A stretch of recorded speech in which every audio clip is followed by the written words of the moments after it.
Hello, hello. Welcome to Tech Ascent, the podcast where we dive into the trends, strategies, and success stories that are reshaping the tech landscape as we know it today. I'm your host, Oliver Clingain.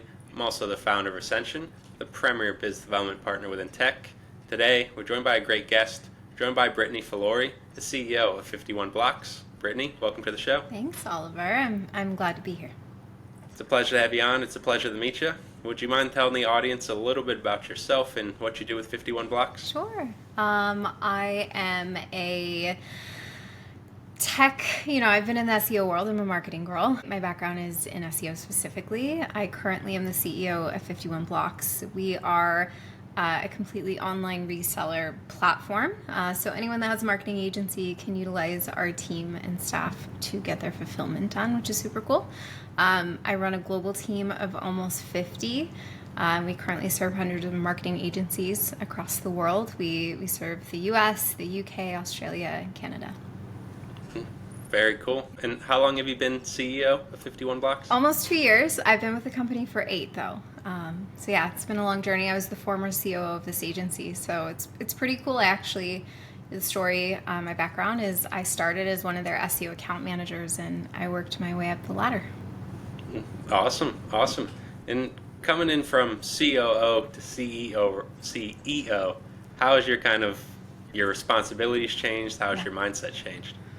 It completely changes. You have to go from wanting to know how all the little, the workflows all work together and the efficiencies, and you're really looking at the nitty-gritty details of the business, to being the visionary and trying to understand where the business is headed in the next 5 years, 10 years. How are we going to get to our financial goals and all of these things? So I went from being the person who was implementing every minute detail to being the person who had to forecast out an entire year by, before it even happens, and the path for everybody. So it's a huge mindset shift, and it's very rewarding, though. It's super cool to be a CEO that's also an employee. I think that we have a very unique vantage point, not being the owner.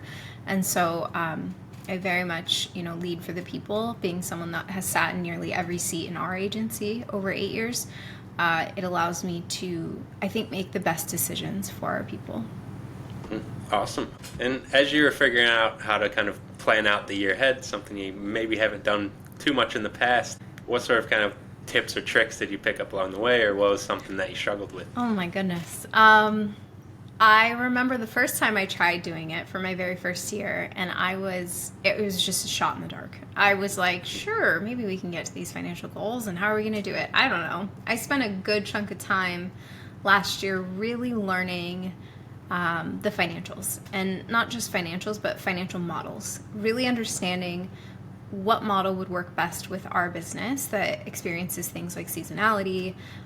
There's a lot of variables when you're a fulfillment agency, and many of which aren't in your control. And so to forecast for a business that has so many variables, it can definitely be a challenge, but learning data, learning how to use it to your advantage, and then kind of model out and test and do all these fun things. I created a solid plan for 2025. I was so proud of myself, and thankfully 4 months in, we've been on track with that plan, and it was just utilizing the past years of data that we've collected.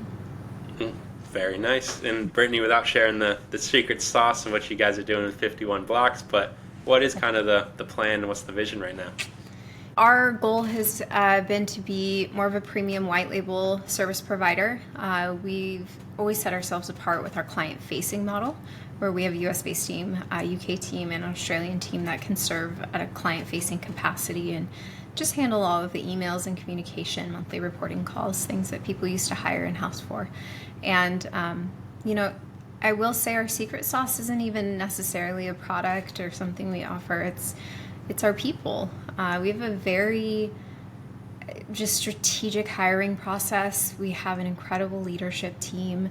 And I think just the way that we lead at 51 Blocks collectively, the way we treat each other, the way we view marketing, all of the things, they all just work together. And so I always tell our team, someone could quite literally come on by and make a duplicate site of ours. I mean, we have our pricing on our website. We don't hide anything. but they'll never have the team in place. They'll never have the leadership in place that we do. And so I think our secret sauce isn't necessarily something someone could even really duplicate, because it's just years and years of just finding the right talent, really making sure that our core values are ingrained into everyone and they all want to be here and they all believe in where we're headed. Very cool. Very cool. I love to hear stuff like that. And Brittany, being the CEO, how do you go about maintaining such a positive, driven culture? I think it starts at the top, right? If I wasn't a positive person, I don't think the people below me would feel the need to be positive either. So I consistently have modeled positivity just as a personality trait, and not to the level of where it's toxic. I think there's a balance of being positive with company culture, but not making it to where we're not paying attention to the serious matters and not paying attention to the things that obviously require a different approach. But I think that we're all human. We're all allowed to make mistakes, and we all want to head towards a path of success. And when you give people the ability to have that transparency and make mistakes, and they know that you're going to be right by their side to help pick them up and teach them and train them and coach them, there's just some magic that seems to happen. And that's a big part of it. I chose people on my leadership team not because of their skill sets, but because they naturally modeled my leadership style. I was a very successful COO, and I was very nervous when I became a CEO that removing myself from being so close to the people meant that we wouldn't have that anymore. And so I was very selective with who I chose on my leadership team, and just pick people I watched over the years who are positive like I am, who care about each other, who speak with a level of kindness. And I think that as a marketing agency, sometimes they get bad raps for being toxic and being really hard to work within, because they're all focused on the numbers, and we're certainly focused on high performance. Everyone at our agency, most people have degrees, most people are top performers in some capacity. We're all naturally built that way though, and so it's not necessarily that there's a pressure to perform. We just do it because it's just who we are, and that's part of the recruiting process for us, is to find people like that. Mm-hmm. Nice. And through that recruiting process, is there anything in particular you look out for? Obviously, when you're building your leadership team, you've had a bit of experience, but is there any maybe tips or tricks you've picked up along the way? I actually get asked this a lot, and I always tell people, especially agency owners who are like, how are you recruiting for talent? I say to choose people based on the untrainable aspects. So you can't teach an adult to show up to work, right? They either show up to work or they don't. You can't teach an adult to have necessarily the most effective communication skills. They typically have it or they don't. I find that if you can get somebody who has a fantastic attitude, they have charisma, they have good communication skills, they work hard, you can train them to do anything. And that's why we have SOPs. That's why we have things. I believe that people you hire aren't bringing in the skills they've necessarily learned from past positions. I mean, certainly there are skills that cross over, especially in things like SEO or paid search. We look for people who kind of know the drill and know how to do it. But what you're doing at your agency is likely different than what they did at their past role. So in the recruiting process, we very much look for people based on their personality and where we think we can effectively train them. And then we go from there. So funny enough, my interview questions almost never circle around their past positions and how they do X, Y, and Z. To me, it won't matter because they're probably coming here and we're telling them how to do X, Y, and Z. But can they listen? Can they learn? Will they have a great attitude when they're doing it? Those are the things we look for. Mm-hmm. No, I like that a lot. And that's something I've heard as well, is every skill is teachable along the way. It's just that foundation is, are you going to have the time and the resources to put in to train them? That's kind of where it comes from. But if they got that foundation of the intangibles, we'll call it, then you're willing to spend that extra time, that extra resources to get them on your team. Yeah, exactly. Awesome, Brittany. And in terms of obviously, you're in the marketing agency landscape. What sort of trends are you seeing at the moment within that? Is it getting easier to operate? Is it getting more challenging to operate? What's your perspective on it? Yeah, I mean, AI is the big thing for us in marketing. Using it to our advantage is really important, and making sure that we're always staying on top of it. I don't believe in marketing AI is replacing humans as much as I believe you have to train the humans how to use AI to your advantage. And it doesn't always mean a shortcut. It could mean enhancement. It could mean easier workflows. It could just mean better customer service. A great example is learning, training people how to create more detailed responses. Sometimes, there's great assistance with AI in that because they can't quite get the right words out.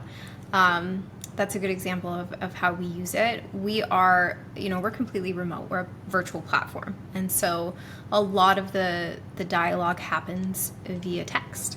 And that's a way that I think AI has definitely helped. And in the marketing world, strategically, of course, it's helped enhance campaign research and a lot of other cool things. Certainly in the SEO world, we look at answer engine optimization and things that we can do for our clients to help get them shown in AI summaries and all those places now. Mm-hmm. And are your prospects or your clients, are they starting to ask about AI and how it plays a role in your business? Yeah, it's interesting. We have a number of guides we'll put out throughout the year. We do it on a monthly basis right now, and the interest in selling AEO specifically, which is a component of SEO, and how to sell it, those have been our two most popular guides. And so I do believe that the marketing world is shifting to a place where we know we need to offer small businesses more than just the traditional approach. And it's super cool data that we get to have as a white label provider because we serve marketing agencies that then serve all sorts of niches. And so we can see at our vantage point what niches are growing, which ones are declining, which marketing agencies are growing, obviously, and taking off. So it's been super cool. We've gotten, I've been around long enough to see the rise of agencies that focus on solar, for example. When I started my career, that wasn't a thing. And, it became really popular. We saw the big wave after the pandemic of marketing agencies and lots of home service businesses and those things taking off. So, the interest is there, certainly. I think people are going to have to learn how to sell it with value, and I think educate on what it's for and why it's important. And that'll, it's up to the agency owners. Most definitely. And there's also been a shift in the, we'll call it SEO kind of landscape. People are going from Googling stuff to just using ChatGPT or whatever their LLM of choice is. How are you going about kind of navigating that? What's your opinions there? Yeah, I think it's so cool. We've gotten so many people actually coming to us who said, we found you through ChatGPT. And I think it's so cool that we have all of these things at our fingertips. I'm an older millennial, so I remember the days when we didn't have all of this. I remember getting my first computer in middle school. And just the fact that we have so much technology at our fingertips in different models and different ways, I love it. Feeding the information into it is always going to be, I think, the biggest challenge for marketers. And part of, doing that is just creating a lot of authority and, learning the psychology of the consumer and all of these different aspects. And that's our responsibility in the marketing world, is to make sure that we know how to put people into those GPT responses, right? And get them seen for all this stuff. So I don't know. I think it's a really cool world ahead of us. I think that it's not something to be scared of. It's something to definitely use to our advantage. Yeah, most definitely. And like you said earlier, it's for especially marketers, it's there to elevate, not necessarily replace, if you know how to use it right. Exactly. And is there anything you're doing as the CEO of 51Blocks to get ahead of this kind of AI adoption curve? Yeah, we definitely were one of the first, if not the first, white label that rolled it out. I remember Googling it myself, and I was like, oh, is this something that people are doing? And there was nobody. And I was like, oh, okay, let's get ourselves ranked for it. So, thankfully we got ahead of the curve. I think that's going to catch up to us with people who offer this. For answer engine optimization specifically. And I think the goal is to not replace traditional search. The goal is just to enhance and make sure that, if we're getting our clients seen in the search results, we're also getting them seen in the answers at the very tip top, so that they have another opportunity to get that click and drive that traffic. And so 51 Blocks is really focused on our AEO add-on for SEO. It's really been a very popular one over the last couple of months since we launched it. And we're really looking forward to hopefully creating a standalone product for it as well. Right now we're in the process of collecting a lot of data based on the clients that we have inside of it, just to see where the traffic moves, what the intentions look like. Our theory is that it's definitely more of the discovery traffic. They may not be the ones that convert like they would on PPC campaigns. So for us, it still is just an enhancement to SEO rather than a lead gen tool. Very cool, very cool. And it sounds like you've got a strong growth mindset as a CEO. Yeah. Over the past 8 years being within 51 Blocks, going from, what was the first position? SEO executive? I was an SEO account manager, then I was an SEO ops manager, COO, then CEO. Nice. And through we can look at the C-suite style thing, so going from COO to CEO, is there any kind of things you look towards, whether that be resources, mentors, books, quotes, anything you've kind of looked to for lessons along your journey to help support you? All of it. At some point, I think as CEOs, we have to lead ourselves before we lead others. And that's a really important tip for anybody who's leading a company, because everybody looks to us. At the end of the day, the way this company performs is a reflection of my ability to lead. And I think you have to be a very disciplined person, but I also think you have to have the right heart and intention when you're doing this. So certainly there's plenty of self-help books on how to be a great leader I've referred to over the years. As far as mentorship goes, I have 2 incredible mentors. One is the owner of our company, and they've been by my side through this journey and challenged me. Find people who will challenge you and not just say yes. I think that's the big thing too. I feel like you can't really grow if you're not challenged. So finding them and having hard conversations and trying to get beyond my own roadblocks is a really important part of the transition that I experienced. And then having a great mentorship group just of peers. I'm currently in a pretty big one, Jason Swank's group, and it's really nice to just know that, especially in seasonal changes as a marketing agency, you're not alone. What you're experiencing is very normal. You all go through the same types of ups and downs, and running any business is an emotional roller coaster. Running a marketing agency is definitely intense. So it's good to have all of it. It's just a collective, a collective thing that will help you grow. Yeah, for sure. And Brittany, we can start to wrap up now, but it's a question I like to ask a lot of entrepreneurs, founders, but I'd love to hear your perspective on it. So if you could rewind the clock a little bit, tell Brittany on day 1 of stepping into the CEO role, kind of give her one piece of advice, what would that one piece of advice be? Breathe. Breathe? I remember when it was all up to me. I remember our owner stepped away and said, "All right, it's yours." And I was excited. I was nervous. I put a lot of pressure on my shoulders. And there's one thing that I believe now as I move through it in my second year, and things just feel a lot different. It's not to say that you don't still have the same stress. Certainly you do. But everything is fixable, right? Everything that you have is... There's this cute little poster I always see on I get retargeted from my shopping ads, and it says, it's a little mouse, and it says, everything is figure outable. And I told my team, that's basically us, right? Like, everything can be solved. And I think that had I looked at myself on day 1 and said that, maybe it would have been a little less stressful as I got into it. You step into those big shoes, and that's a challenge, but I figured it out, and that's kind of the beauty of it. Yeah, that's the name of the game. Yeah. Step into the big shoes and just keep putting one foot in front of the other. Right, exactly. I like it. But Brittany, we can begin the wrap up now. I really appreciate you coming on the show. And for everybody listening, I'll be sure to tag Brittany down in the description on LinkedIn. I'll tag 51 Blocks. But Brittany, is there anywhere else you'd like people to go look for you? No, those are the 2 places I live. I'm not a very active person on social media, so LinkedIn is perfect, and 51 Blocks if they're interested in anything we do. Sounds good. And for everybody listening, thank you for tuning in. Thank you for listening. It's been our pleasure to host. But Brittany, once again, thank you for coming on. Oh, thanks, Oliver. It's been a pleasure.